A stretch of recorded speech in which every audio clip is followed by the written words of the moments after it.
जे ट्रेडर्स तुम्हाला सांगतात ना, की डिसिप्लिनने ट्रेड करा किंवा तुमची सायकॉलॉजी खराब असली, की तुम्ही प्रॉफिटेबल होऊ शकत नाही. तर माझं एक सांगणं आहे, की माझा पर्सनल अनुभव आहे, की जर तुम्ही प्रोसेसने चाललात, की समजा तुमची काय प्रोसेस असेल, तुम्ही नियम लिहिलेले असतील आणि ते प्रोसेस असेल, की मला एवढा टीपी 1:3 घ्यायचा आहे. एक एस-एल ठेवायचा आहे, काय 30 पिपचा, 40 पिपचा, अशा पॉइंट्सचा.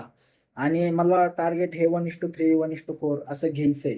तुम्ही एकदा एस-एल आणि टी-पी सेट करून तुमची स्क्रीन बंद केली आणि तुम्ही तुमच्या कामासाठी लागलात. तर ही झाली एक प्रोसेस बघा. ज्यावेळेस तुम्ही ह्या प्रोसेसने चालतात, त्यावेळेस तुम्ही प्रॉफिटेबल होतात. पण तुम्ही ज्यावेळेस तुम्ही कंटिन्यू स्क्रीन समोर बसलेले असतात किंवा तुम्ही ते सारखं पी-एन-एल उघडून बघत असाल, तर ते काय होणार, की तुम्ही फोमोमध्ये ते ट्रेड तुम्ही कट करून टाकणार. त्यासाठी प्रॉपरली प्रोसेस फॉलो करा. जी प्रोसेस आहे त्या प्रोसेसनी चाला. त्या प्रोसेसनी चाललात तर तुम्ही प्रॉफिटेबल होता. अदरवाईज ते प्रॉफिटेबल होणं जरा अवघड आहे किंवा होणारच नाही तुम्ही. ओके. ॲट लीस्ट 1:2 चा रिस्क रिवॉर्ड तुम्हाला फॉलो करायचा आहे. ओके. आणि कॅपिटलच्या